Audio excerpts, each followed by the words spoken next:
Hey, what's going on, everybody? Welcome to Let's Talk About Adoption and Foster Care podcast. I'm your host, Kevin B., better known as Skeeter.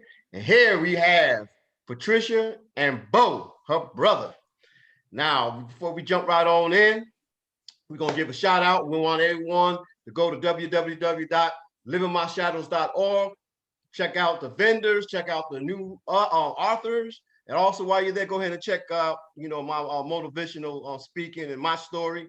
Once again, that's www.livingmyshadow.org. Check out the vendor and the book tab. You'll like it, and go ahead and purchase some of them books that's out there. Now let's get right on in. What's going on, Pat? What's going on, Bo? What's up? What's up? Yeah. Good. All those out there, this is the third episode of 0 to 15. Oh, I don't know nothing. All I know is Patricia found her brother, and her brother's been looking for his sister, and I'm just ready to listen to this story. I'm gonna try not to cry, but it is what it is. So go ahead, Pat. Bring us back. Brief us. Kevin, thank you so much for having us on here. And Bo, I'm so glad that you decided to do this with me. I'm telling you now, this story just keeps on giving.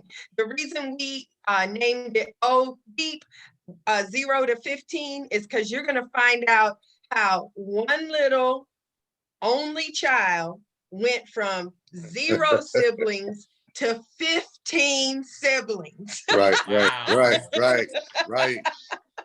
Wow. I was raised the only child. If you got to see, if people got to see the other podcast, part 1 and part 2, if you haven't seen it, you got to get in there and watch it.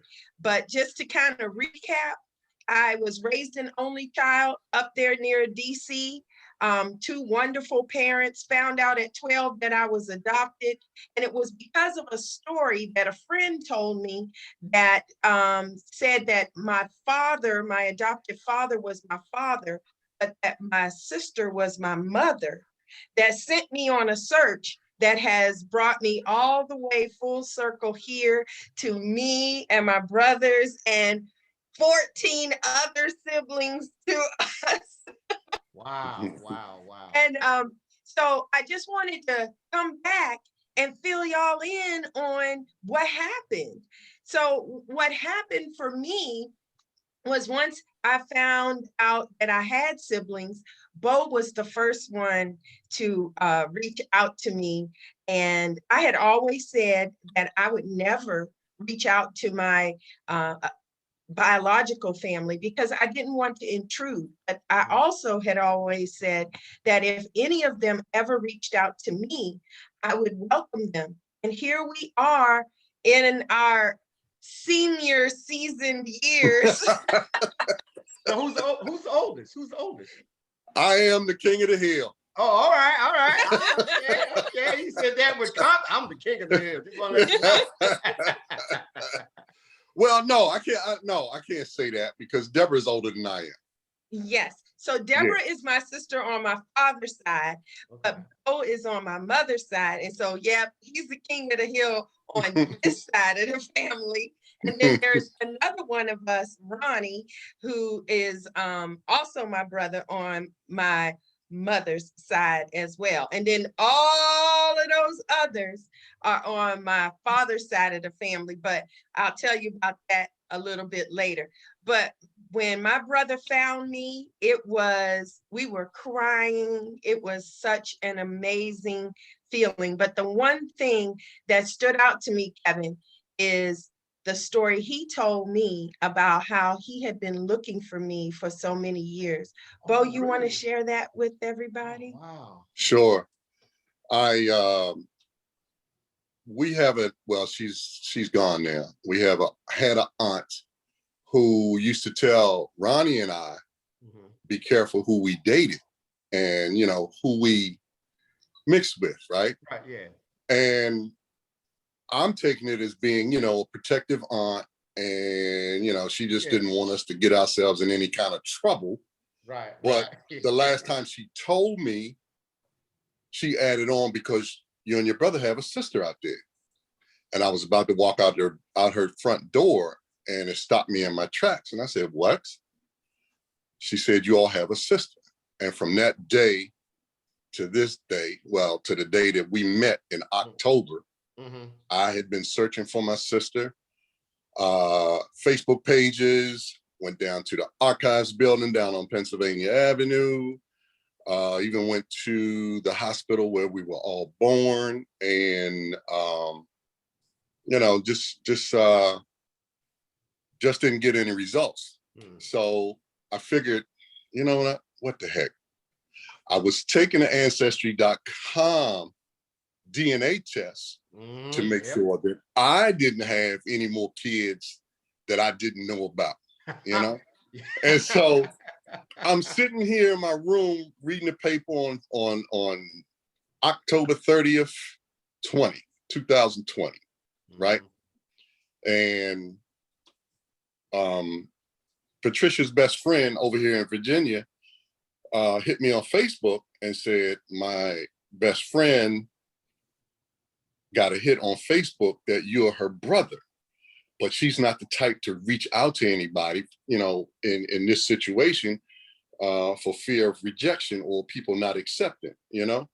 So I hit her back on Facebook and I said, look, you take my phone number. Either she calls me or you call me. That's the king talking. That's the king talking. That's right. That's right. You know? Oh, come on, Ed. No, I can't take your call now, brother. Where you are? Okay, there you go. So I said, yeah, either you call me or she called me. And so I waited. Felicia called me, and then I said, no, tell her we got to do this. I want to meet her. I want to know who she is. I've been looking for her. So she gave her the number. She called. We talked that first night, I think 2.5 hours, maybe 2 hours and 45 minutes or something. Yeah. And we talked so long, I went through a whole bottle of Remy. You know, and so I sent her pictures. As a matter of fact, let me go back a bit. I walked into my bedroom one day after seeing her picture on Felicia's page. And out of all the pictures, I picked her out. I said, that's gotta be her right there. So I walked in my room one day and I have a collage of pictures on one of my walls. And as I walked past the picture, the first one at the bottom is a picture of our mom. And I looked up and I said, oh, dang. Yeah, there's no mistaking. She's my sister. He looks just like our mother. Wow. Kevin, I'm telling you, when you see my sister here, that's who you're seeing is my mother. Wow. Our mother. Yeah. Mm-hmm. Amazing. Yeah. That search, he told me that story and I was just crying. That search was nearly 20 years that he was looking for me. And he said, I found you. And we were crying. And then Bo asked me, did I know anything about our mother? And I said, no, because I had forgotten that years and years ago, my adoptive parents had told me, my adoptive mom had told me my mother's name. And so when he mentioned her name, I just screamed and I took off, I dropped the phone because it all came back. You know, it was, that's right, that's the same name that my mom had told me when I was 12 years old. And so it's been crazy. It's just been the most amazing thing. Wow. Hey, Kevin, when she dropped the phone, you know, I'm thinking that someone had broken into the house. I'm like, oh, what's going on? I just met my sister, you know, and I'm trying to think about how I can get out there to get my, save my sister and everything. And then Michael picks up the phone. I was like, oh, guys, that's a guy's voice. What's going on? What's going on? And he introduced himself. I said, oh man, y'all scared the wits out of me, man. You know? Yeah. Wow. My husband picked up the phone and told him, give her a minute, she'll be okay. Yeah, but to add to that search, I even I would search Facebook, and anyone who had a name of our aunt gave me the names of Paulette and Pauline. And I knew a few Paulettes and Paulines around the city here. And I went to them and I said, listen, I got to have a serious talk with you. I said, this is the case. And I explained to them, as a matter of fact, one young lady, we didn't know each other, but we became very good friends behind that conversation, you know, and I would walk up to people or search their Facebook pages to see where they were from, you know, because I didn't know where Patricia lived or whether she was still in the area. Turns out over in Virginia, you know what I'm saying? So that's how determined I was to find my baby sis. Yeah, that's something you probably never thought in a million years that someone was actually looking for you. Right. Never thought it. Never thought about it, because I just felt like, you know, nobody chooses their parents. Everybody's parents, and everybody on earth, you don't get to choose who your parents are. So I was perfectly content that my parents were my adoptive parents. I wasn't rejecting my biological family. I just was not seeking them out because I was perfectly content in the life I had. And God knows, if I'd known it was going to be like this. You searched a long time ago. But it wasn't meant to be. It wasn't meant to be. Everybody's in a different level of different you know, part of life was different back then. You know what I'm saying? And you know what? That's exactly what I said, because Kevin, if I had found my family earlier in my life, I was a different person, and I may have responded differently. Then even if I had done this 10 years ago, I would have had a different emotional reaction. So this was perfect timing for us to find each other. It was definitely the way it was supposed to turn out to be. But you know what was always in the back of my mind, Kevin? You know, no one knows exactly by natural causes when you're going to leave this earth. You know what I'm saying? Unless you know, you've been diagnosed with some kind of illness or something like that. But I would pray to God that, you know, he gave me the opportunity before I left this earth to meet this woman right here. Facts. Yeah. And you know, you don't know what you don't know. We finally met in person in April. And look, oh my I'm not good. God. I'm not good with dates, but I remember them dates. I know exactly what you mean. You remember That's them dates. Yep. They're like a birthday. Yeah. Or anniversary. Yep. And we met. I flew out there because I had just said I need to meet my family. My mother's, when we first connected back in October, my mother had 2 sisters and a brother still alive out of all of her siblings. And because of COVID, I couldn't see them. COVID, boy. I know. And so your story happened during COVID. Yes, the whole thing unfolded during COVID. So we were phone calls and Zoom, but we couldn't see or touch each other. Right. And so I decided to fly out there because during the time between October and April, we lost our uncle. So I never got to meet him in person. I knew of him, he knew of me. I met his son, and I'm going to eventually be able to meet some of my other cousins. I attended his funeral online, but I said, I don't want that to happen again. And so we have another aunt, and she became ill. And Kevin, you are not going to believe this, but the day that I arrived on the East Coast in DC to go be able to see Bo and Ronnie and my aunt, I was going to go to New York to see her for the first time. She passed away while I was in the air flying to Washington. So here is this joyous moment. Me and Bo and Ronnie, we're crying. We get to see each other and we're hugging each other for the first time. We couldn't even let go of each other. We were just holding on to each other. And my brothers, and I thank God for this, because I did have an opportunity to talk to and meet my aunt, and she was an amazing woman. So I was glad that I had, you know, a relationship, though brief, with her. But I was glad that my brothers were there to tell me in person about her passing. That made it better because we were all three able to be there for one another, you know, at that time. And then I spent the weekend there in DC, got to meet my other aunt, our aunt who lives in South Carolina. She's amazing. So I did get to meet the final remaining sibling of my mother.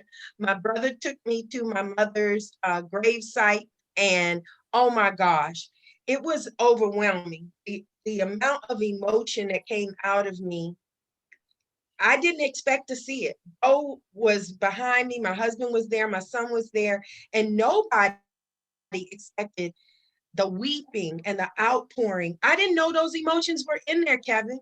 Yeah. And they weren't sadness. Sat down in that wet grass and lay down there. Well, you know, that emotion comes from deep within the soul, because you put it back and you suppress it because you don't want to be vulnerable. Right. And so that's what happens. But when something like that triggers it, that's joyful feeling, it all comes up from years and years, you know, and that's what I experienced when I, you know, met my family for the first time. Yeah, that whole weekend was an exciting moment. I bet it was. To live, you know what I'm saying? Yeah, because that Sunday, we had something planned for Friday, Saturday, and Sunday.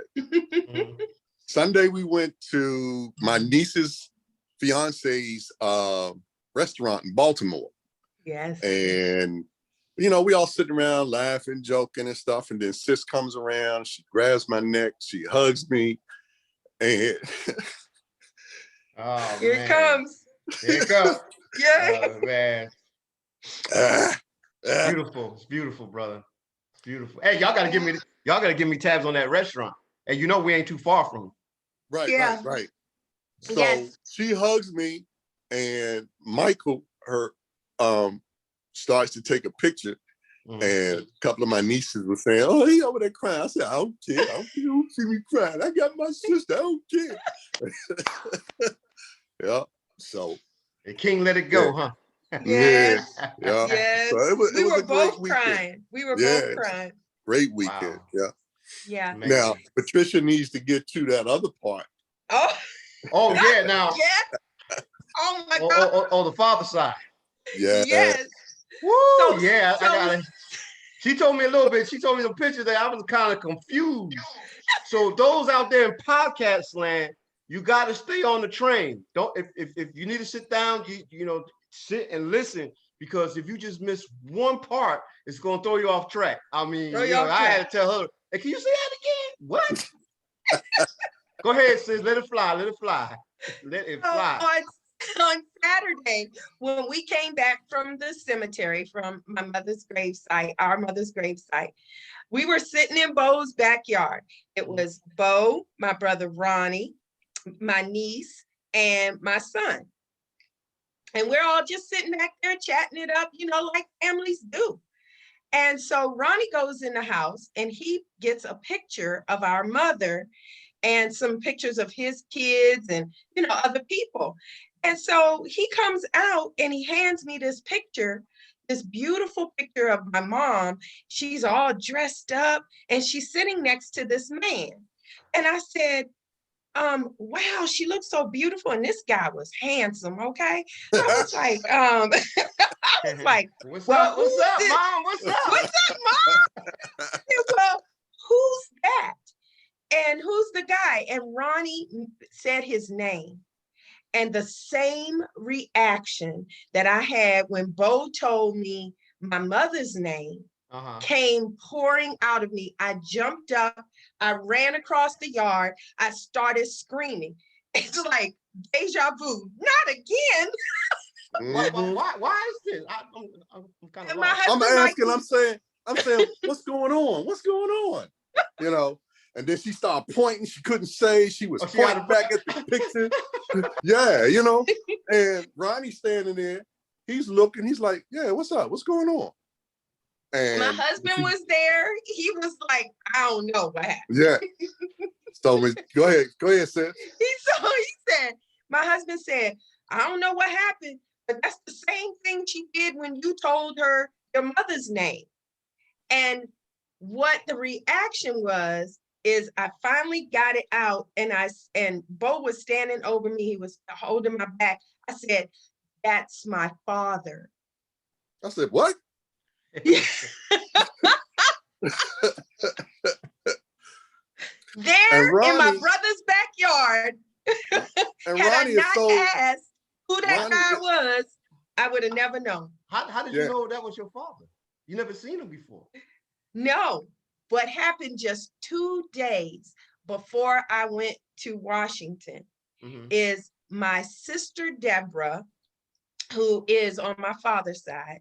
She contacted me and told me that her daughter had told her that the name of our father. And so when I asked Ronnie who that person was, and he said the name, it was the same name that I had just been told 2 days before. William Isn't Milburn. that crazy? Yep. Crazy, crazy. I started screaming. I was like, are you kidding me? And then Ronnie says, that's your father? Oh my gosh. He helped raise me. He said he stepped in to help raise me. Is this not the craziest full circle you so Ronnie, ever your brother, saw? your father raised him.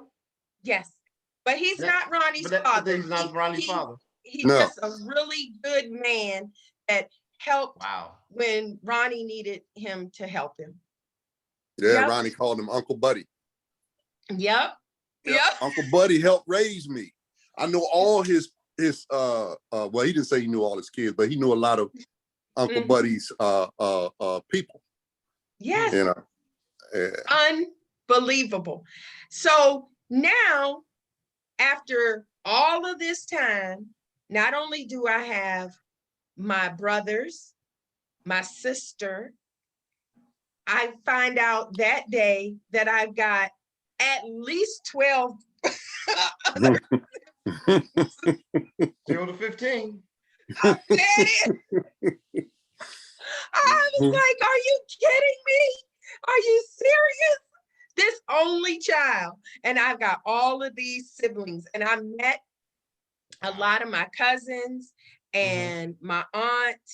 And when I showed the picture of my parents to my auntie on Sunday, because we had a mini family reunion, and all of my family members, or not all of them, but a lot of them from the area that still live in the DC area, even in Baltimore, came down to meet me.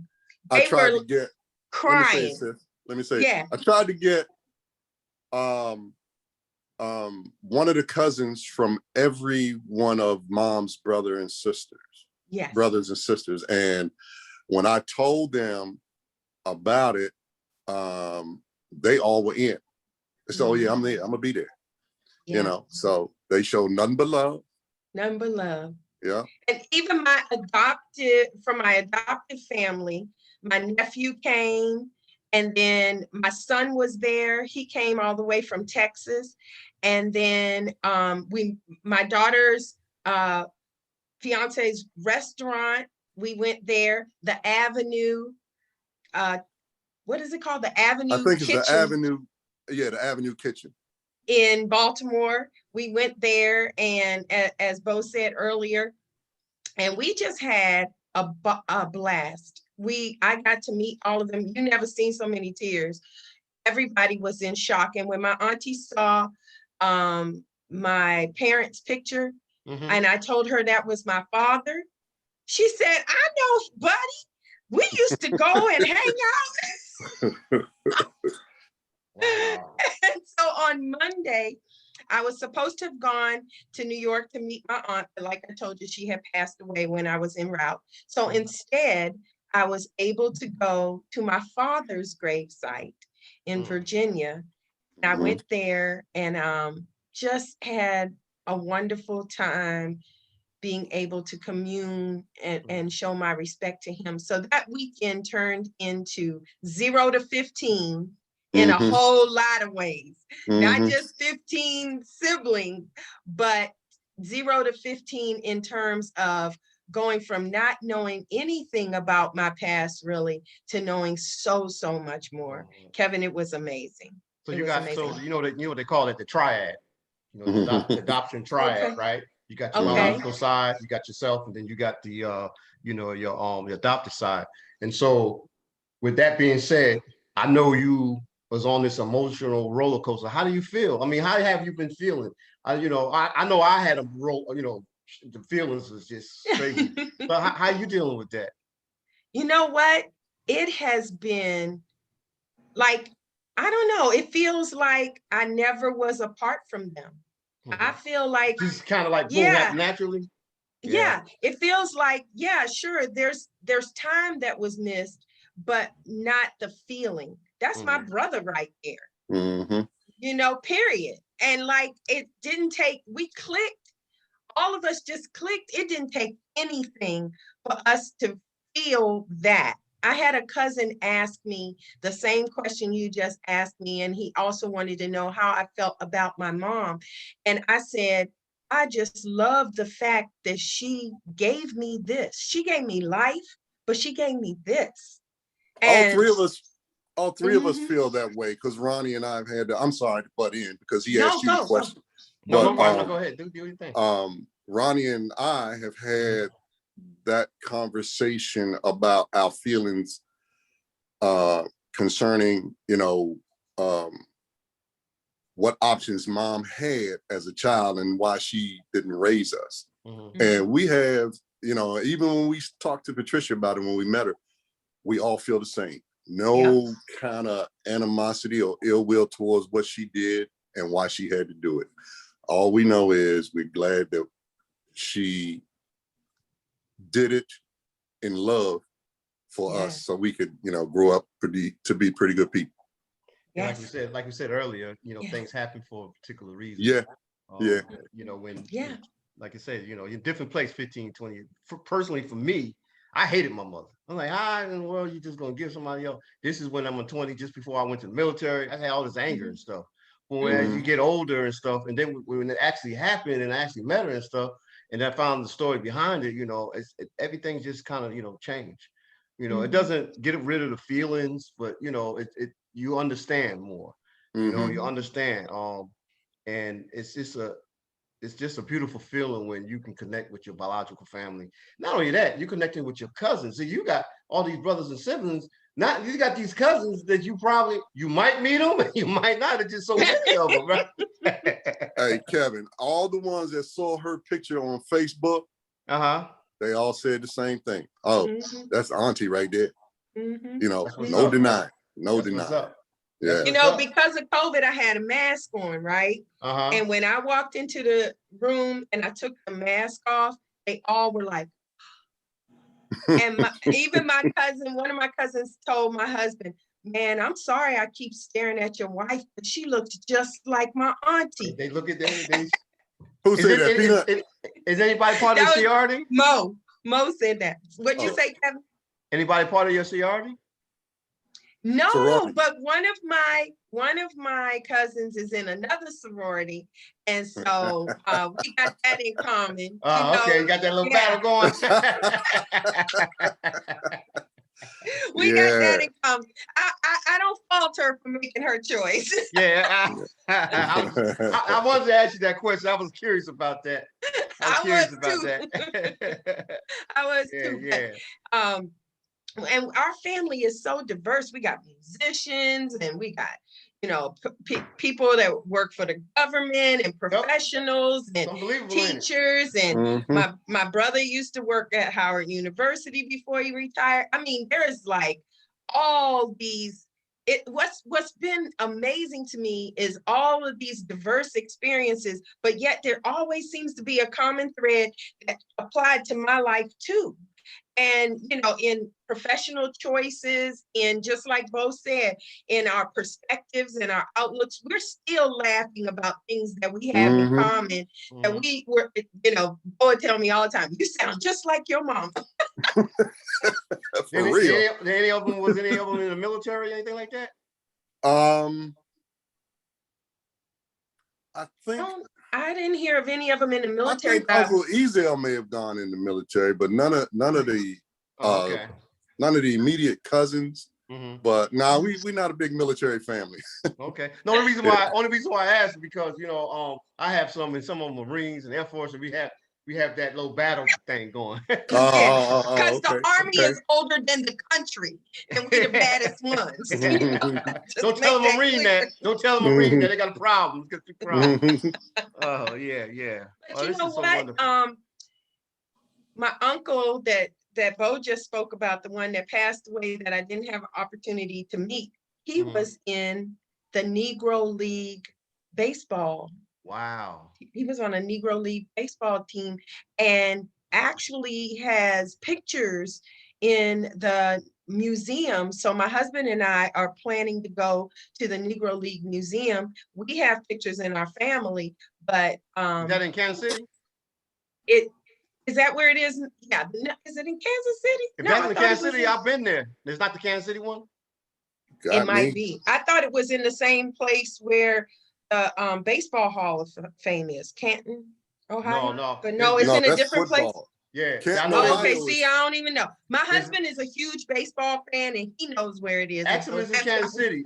Because if it's in Kansas City, we went. I have an Army buddy that lives in Kansas City.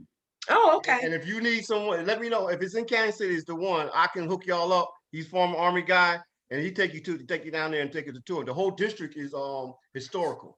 Wow. Okay, we will definitely do that, because my husband said, I'm going to take you there so we can see, my uncle's team, the Harrisburg Giants.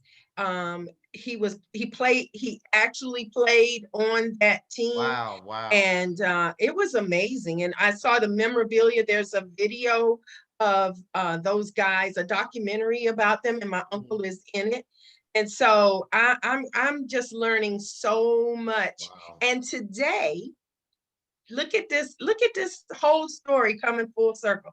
Here in about 2 hours, here where I live in Arizona, my brother Ronnie's son is going to be making his home game debut for the indoor football league. He moved here just a few weeks ago, and I'm going to meet my nephew and see him play football, his very first home pro football game right here in my own town.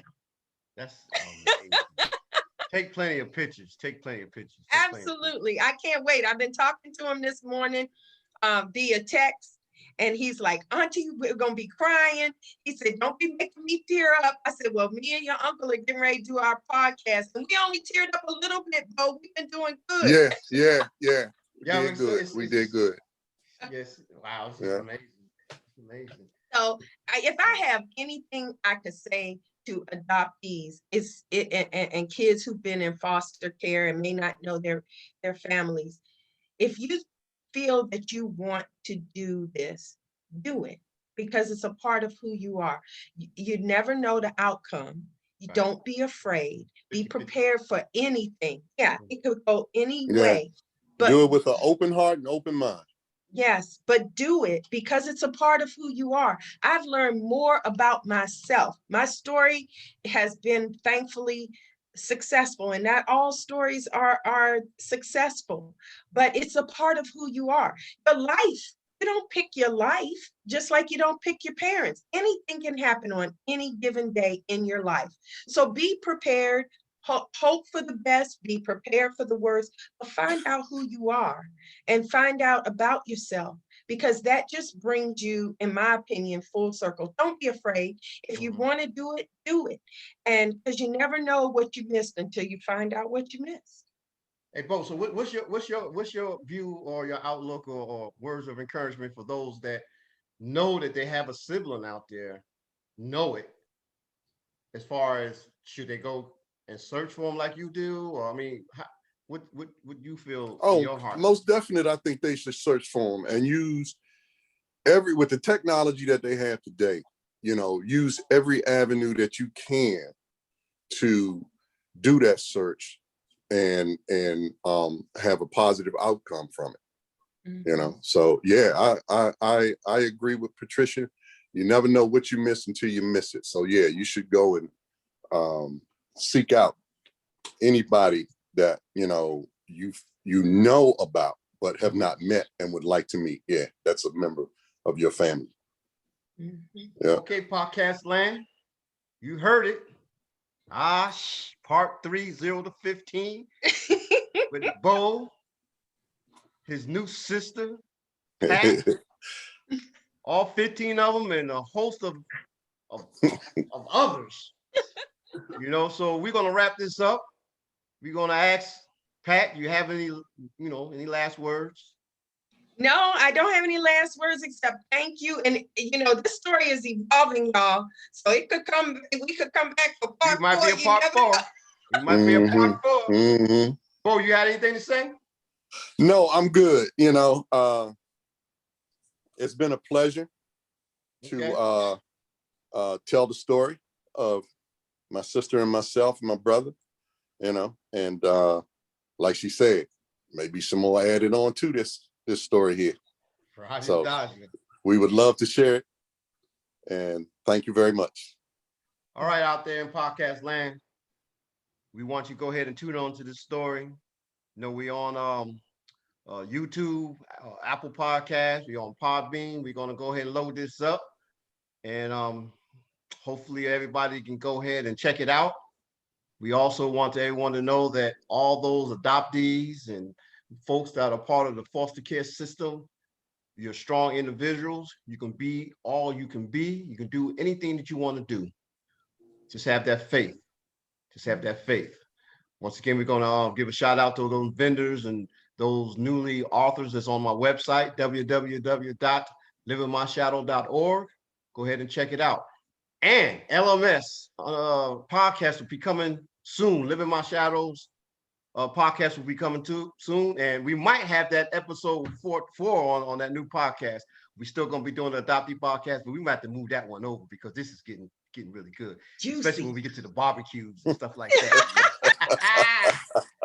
So with that being said, we thank you, Bo and Patricia, and we're definitely gonna check out that restaurant, and we're gonna ask everyone to have a great day out there in Arizona and Maryland, and stay tuned for the next episode. Deuces. All right.